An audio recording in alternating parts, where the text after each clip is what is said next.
Mga boss, eto na nga ang karugtong ng video natin dito sa Bacolod, Huban. Bali, nanguha tayo ng buko or snail kung tawagin sa English. Ay wow, na pa English? Agoy! Yung part 1 nga ng video, ipinakita ko sa inyo kung paano manguha ng suso. Abay, may ganun? Agoy! At yung part 2 naman ay ipinakita ko sa inyo kung paano lutuin yung suso. At sa part 3 nga ng video natin ay nanguha tayo ng pako at buko. At ngayon naman nga sa part 4 ay ipapakita ko sa inyo kung paano lutuin itong buko. Abay, ipakita mo na. Sige na, para malaman ko. Dali! Agoy! Sabi nga ng itik at pato, patikim ako ha. Abay, makikihati pa kayo. Wag na uy. Itong part nga ng video ito ay pauwi na ako ng bahay. Bali, ihatid na nga ako ni Pano sa may sakayan. Itong si Pano nga, isa sa mga nakasama ko sa pangunguhan ng buko, pako at suso. Bali, nandito na nga ako sa may kalsada, nag-aabang na masasakyan ko pauwi ng bahay. Eto nga, dala-dala ko na ang mga nakuha naming buko at dahon ng hagikik. At may dala pa nga akong 2 pirasong nyog. Abay, pinakyaw mo na. Agoy! At sa wakas nga, nakasakay na rin ako ng minibus biyaheng Sorsogon City. Nagka-cutting trip nga lang ako. Cutting trip? Abay, nag-English ka na naman. Agoy! Sa Abuyog nga ako bababa at sasakay na naman ako ng biyaheng Gubat. At makalipas nga ang 1,000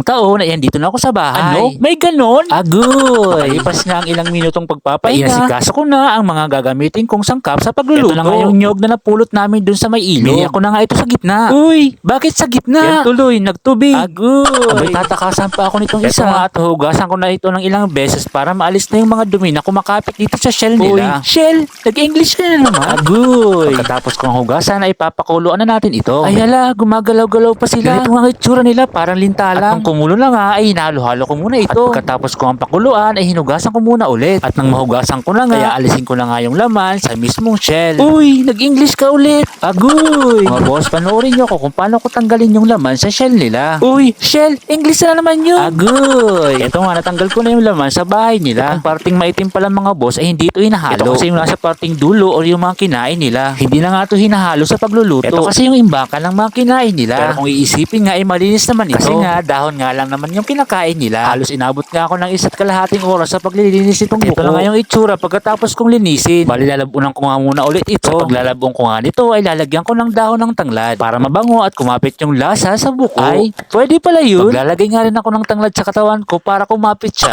Agoy! Pinakuloan ko nga ito ng higit kumulang ng kalahating oras. Ay wow, may higit na, kumulang pa. Agoy! Ito nga ay kumuha ko ng dahon ng lubi-lubi. Kung tawagin niya sa Tagalog ay nyog-nyog. Uy, may ganon. Agoy! At sa English naman ay coconut nut. Uy, walang ganon. Agoy! Ganito nga ang paghihimay ng dahon ng lubi-lubi. Inaalis lang nito yung parting matigas ng sanga. Ang masarap nga na luto nito ay may mga gata. Marami nga nito dito sa lugar namin sa Gubat. Ito na nga po mga boss, malambot na itong pinakuluan nating buko. Bali, papalamigin lang muna natin ito bago natin ito hiwain. Nung hinahango ko nga ito ay amoy na amoy ko yung dahon ng tanglad. Mga boss, yung ginamit ko palang pangpakulo dito ay sabaw ng nyog para dagdag pampalasa na rin. At ito na nga yung mga sangkap natin sa pagluluto. Bali, babalatan na natin at hihiwain na itong mga sangkap. Pinipit ko na itong bawang at binatam para mahiwa na ito. Pagkatapos nga ng bawang ay sinunod ko na itong sibuyas. Bali, hiniwa ko na nga rin itong sibuyas. At pagkatapos nga ng sibuyas ay sinunod ko na ang luya. Binalatan ko nga muna ito bago ko hiwain. At ito na nga yung bawang, sibuyas at luya na nahiwa natin. At syempre, isusunod ko na hiwain itong buko. Mahaba at manipis nga lang yung pagkakahiwa ko nito. At pagkatapos ko maghiwa ay piniga ko na itong nyog. Naubos nga yung lakas ko dito sa kakapiga. Abay, may ganun. At ayan nga, igigisa ko na itong luya. Halo-haloin lang natin ito hanggang sa mag golden brown. At nilagyan ko na rin ng kaunting bawang. Yung iba kasing bawang at yung sibuyas ay ihuhuli natin. At nang mang golden brown na ay isunod na natin itong buko. Pag halo-haloin lang natin ito mga boss. Hindi ko nga naipakita sa inyo. Paglagay ko ng paminta at iba pang mga sangkap. At yan nga po, inilagay ko na yung pangalawang gata.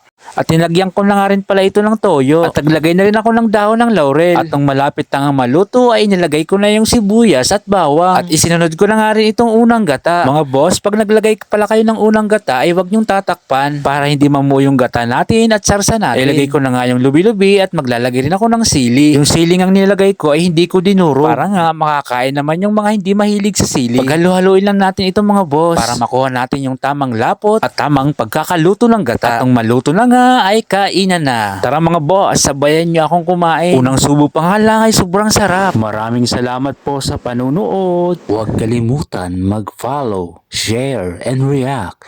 Thank you.